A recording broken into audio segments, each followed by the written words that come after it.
Anyways, ti anak ti Apo kanayon nga si ready. Nga, kat tatangarod, kararag tayo. Lord, yaman kami adak mo dito, isa rin yung Lord, allow me to deliver your message for today, for this congregation. Kas panang i-pressure me, i-pastor me. Kat, Lord, siga pumatiag sa usaran na klaan. Lord, give me your heavenly wisdom so that I could deliver your message for today. Sika amin ti maitayaw, ti maitalo. In Jesus' name we pray.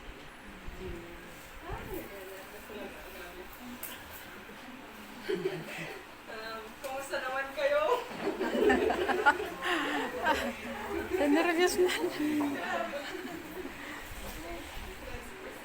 So, at the story. Ada ka nung may isa nga paro. Kat, ti Aldaw ti Domingo, nagrigat ka nung suna nga mariing. Kat, ririingan ka nung ni Mamanan, agring kan. May niya nga ubraam. Wala na ka nung dyan anak na. Diyak kayatan, kung sumbat tayo dyan anak na nga paro. Diyak kayatan. Kat, apay, agitid ka ti duwa nga rason, apay, nga, hano nga kayatan. Umuna, diyak kayatan. May kadwa, di da siya kayatan. Kung na nakano dito nga baro. Ay, agpanunod ka, katusi ka ti pastor. Kung na nakano dito, inana.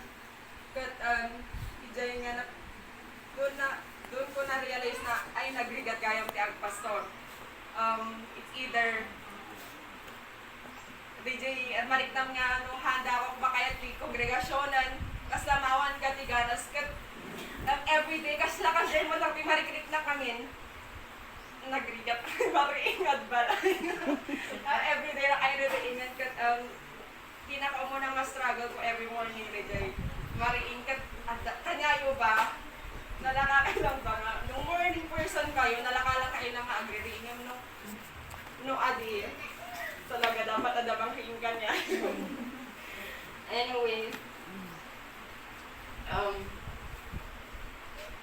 agbalin nga pastor, so tatda nga Domingo, so tilas nga Domingo ti Oktobre.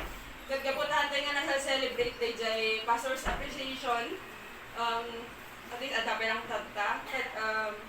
Again, tatda nga Domingo isupin ba nang i-celebrate tayo ti Pastor's Sunday tayo, parang appreciate tayo kini Pastor kat dito nga message ko, it's about how do we honor the workers, how do we honor God through the workers or through the leaders of the church.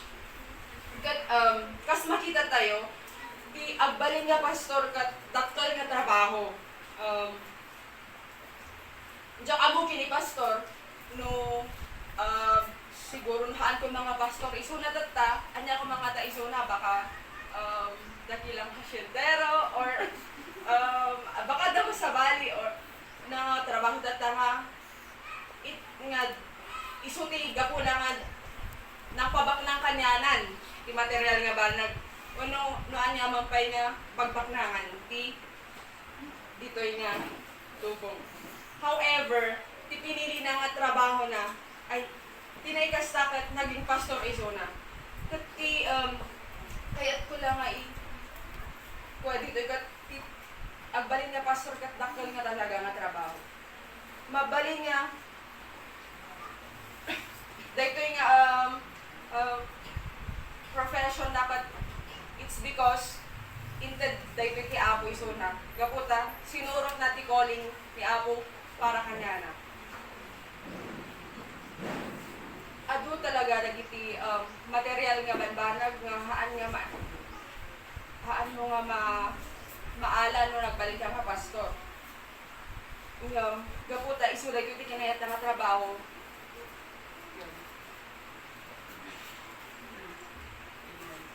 Kat may sabay amo yung bati pastor nga dapat iso dapat ready.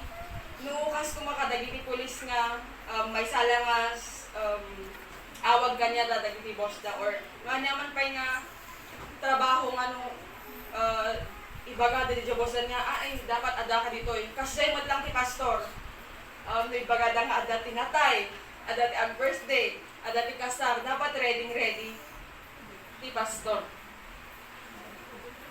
kat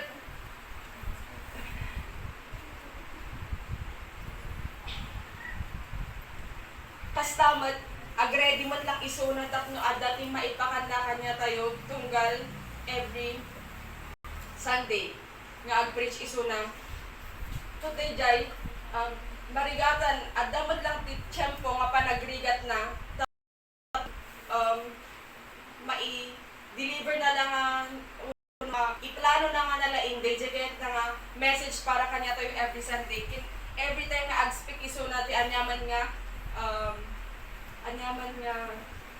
okasyon tapno lang ma-deliver na talaga ni Apo para kanya tayo nga pastoren or church di pastoren katatangarod kapunta at dati month nga pa na-appreciate tayo ni pastor tayo di question kas ano tayo nga rod nga appresyaran apay nga importante nga i-appreciate ti pastor nga rod no i-appreciate tayo dagiti naganak tayo kasano mati pa nang appreciate tayo ti pastor tayo kuna na ijay Romans 11 verse 29 makipag-upran kayo ijay kahit pasaan tayo Romans 11 verse 29 tas saan apagbabawian ti Diyos dagiti sagsagot ken panangawis na ibig sabihin ni Apo Diyos pinili na ni pastor nga agbalin nga pastor ket inawagan na isuna ket ti Diyos haan nga agkam kamali nga agpili numan adda dagiti haan nga successful nga pastor data it's because pinili da nga haan nga agpa kini Lord. I mean,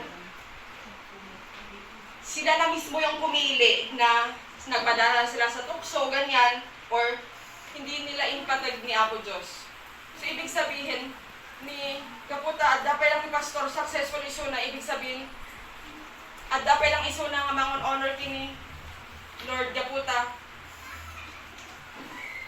ayatin na si tayo, kaya't na tayo ma-grow dito yung church. May kadwa nga gapo, no apay nga, importante nga apresyarin tayo ti pastor tayo, kat ti pastor kat regali ti Diyos ti iglesia. Masarakan ito Efeso 4, chapter 4, verse 11 to 12, kunana.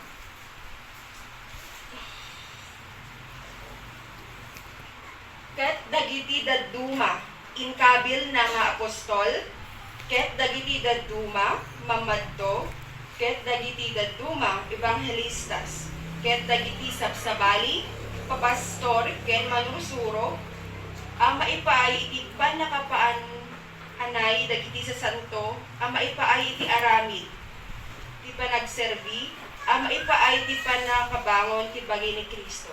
Ibig sabihin, pastor is a gift to us. Amen. Question, apay manan nga regalo isuna? Which goes to the number 3 reason na apay nga importante ti pastor. Ang mga pastor ay galing sa puso ng Diyos. Ijay Jeremiah chapter 3 verse 15 kunana. Jeremiah 3 chapter 3 verse 15. Ket ikan kayto kadagiti pastor kas mainugot iti pusok isuda amang taronto kada kayo iti panakaammo ken panakaawat. No i-honor mo ti pastor mo, i-honor mo mo taanan ni Apo Diyos. Amen. Nga isunang ted Ako Diyos nga isong ng TED, nga isong nga nangited kanya na. Okay, so gaputan na amuan tayo dagi jay talo nga importansya. Tata kasanong maten dagi jay wagas. Oh, kasanong nga i-appreciate ti pastor. Umuna, pray for our pastor.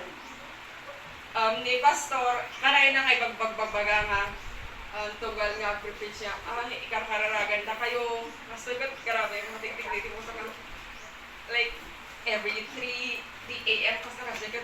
Tapos, amo kanya tayo nga. Gimong no. Are we praying for, also for our pastor? Basta kasday. Nagdakkalawang unay day dyan kabanag nga. Panang-appreciate tayo ni pastor tayo. Nga, ti panangi kararaggan niya na. Siguro nuhan man nga everyday, at least once a week, or at least once a month. Siguro dapat talaga day dyan nga magtulong kanya na nga mangi. May samot lang nga, magtulong kanya na nga mang aywan kanya tayo kas pastor kanya tayo. Number 2, may kadwa nga wagas. Lagi dyan makatuturo. Sige, ito, mag-relap. Okay. Number 2, katipa ng suporta tayo ni pastor tayo. Kindagiti leaders tayo. Masarakan ijay. Umuna nga Timoteo, chapter 5. Chapter 5, verse 17 to 18.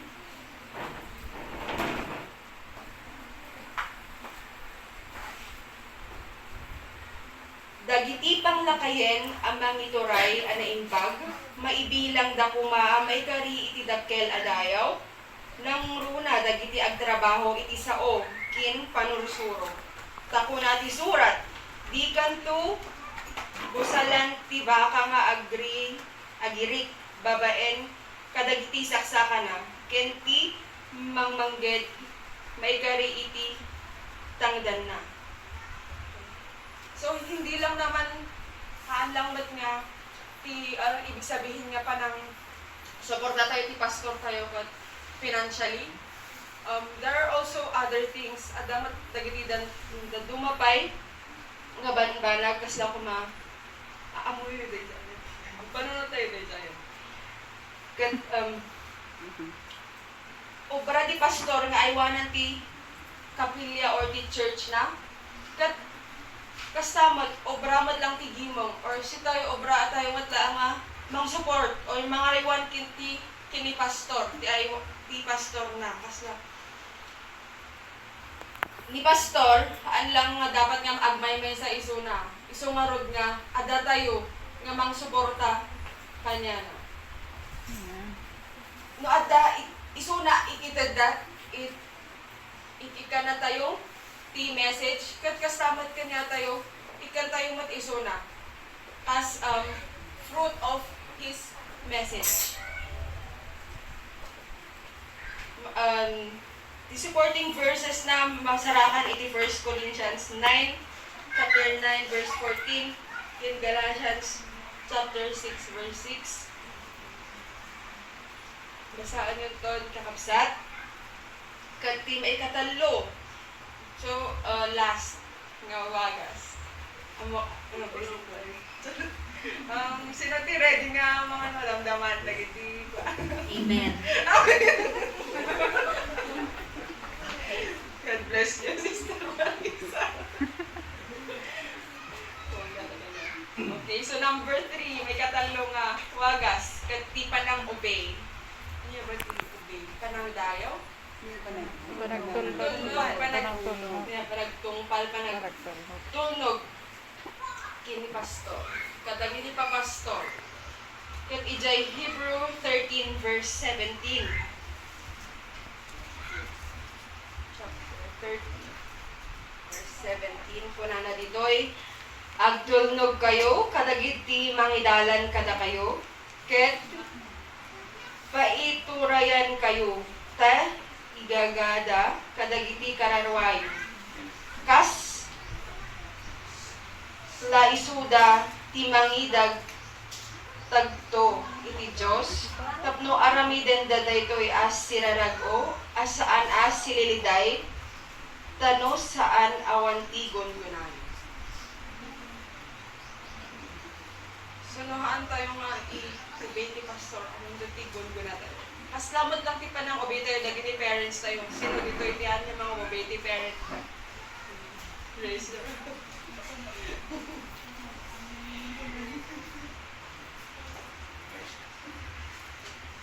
Anya dagiti tatan no naamon tayo no anong mangyayari pag susundin natin or i-obey natin si pastor. Anya matadati may gastan no aan tayo nga i-obey ni pastor. Masarakan ijay Exodus 17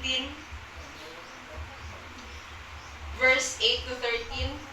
Dayjay kasla maiko ijay battle. Kat basaan tayo jay Exodus 17:8 verse 5.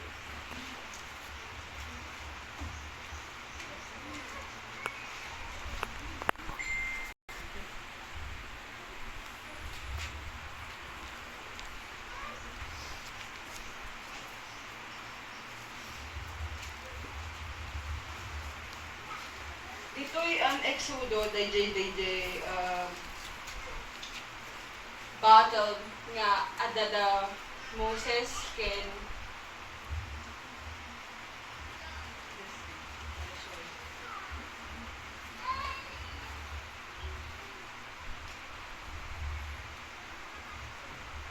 napagkakamalan yung hindi talaga nagbabasa ng word. Hindi ko may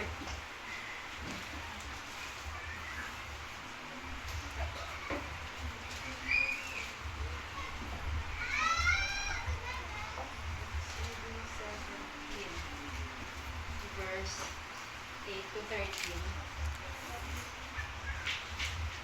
Idin, katbasaag, idin ti Amalek imay ket nakibakal iti Israel sa Jai Rephidim. Ket ni Moises kinunana ken Josue. Agpili ka iti biyang tayo kadagiti lalaki, ket inka makibakal ka iti Amalek. Into no bigat agdak derap to iti pantok titurod as si idgemak iti sarukod ti Diyos. Now, verse 10. Iti kasta ni Josue inaramid na tikas panangibaga ni Moises ken kuana, ket nakibakal iti Amalek. Ket da Moises Aaron ken Hur imuli da iti pantok ti turod. Ket naaramid nga ni Moises, idi intayag na ti imana, nagsaguday ti Israel. Ket idi imbaba ti imana, nagsaguday ti Amalek. Ngem dagiti ima ni Moises, nagetang da idi. Ket nangala da iti maysa a bato, ket inkabil da iti babaen na.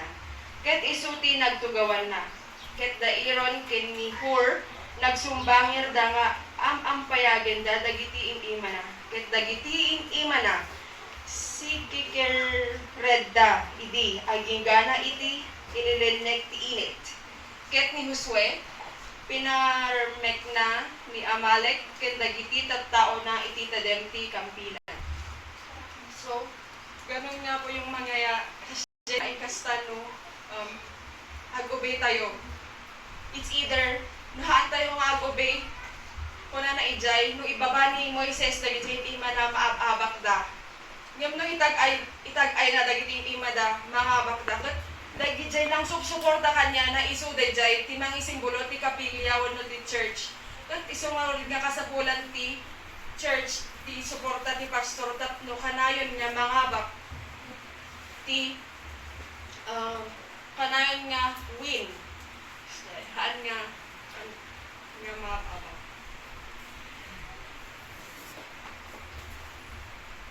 Ni Josue, in-representa na ti church which is the natural battle so that ti makilablaban ijay. Kat ni Moises iso na ti spiritual battle, iso na ti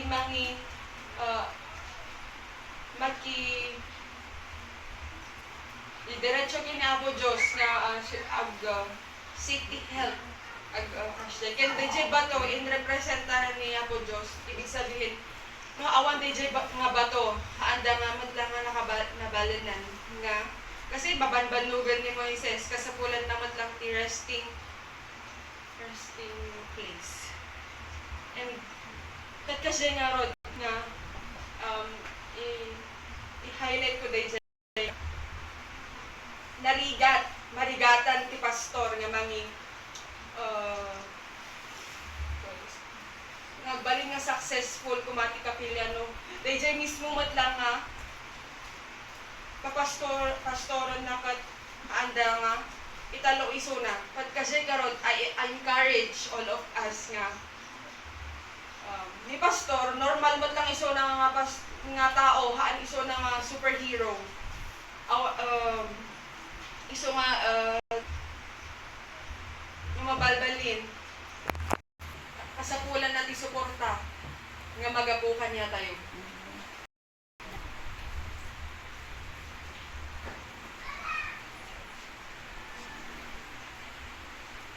Kenti maudi nga panang honor tayo di pastor tayo kat by recognizing them. Kung nangarod ijay, may sa tayo nga pamilya, kat ti may sa nga pamilya, sino nga dito ada ti perfecto nga pamilya dito eh. Itayag na ti sana all ko naklatan.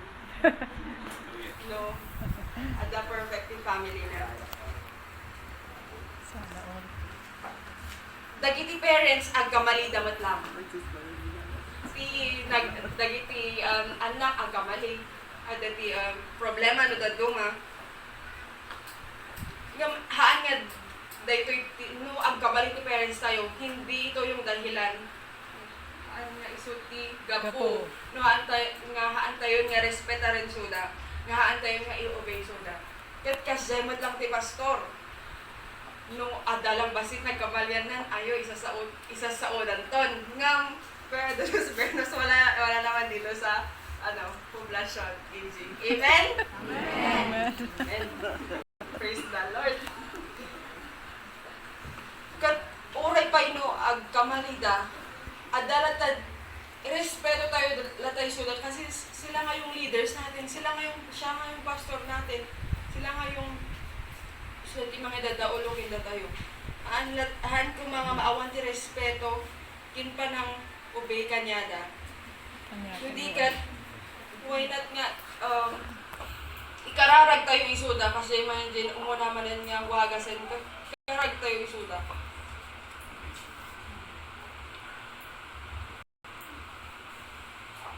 Katakas jay ti, wagas, no, kasano tayo nga, i-recognize ti pastor tayo.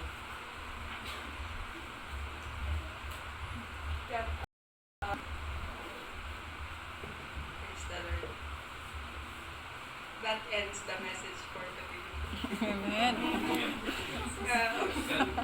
Kat isubling nga ron kini TMC. Kat sapay lang ko I pray to the Lord.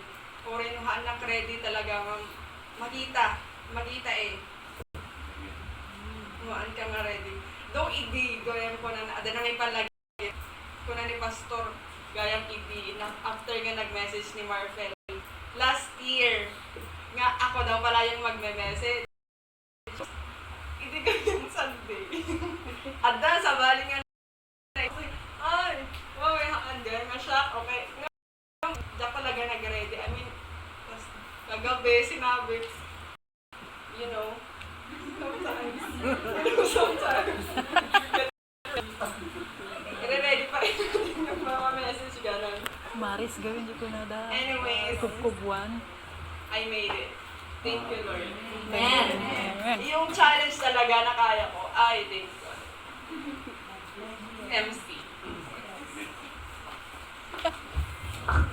Thank you so much, Sister Mary Grace, for that enlightening and commanding message. Kaya unula-unay ting bagana, we can come up with a conclusion na we should support and stand with our pastor in prayer, in trust, in obedience, or in great commission.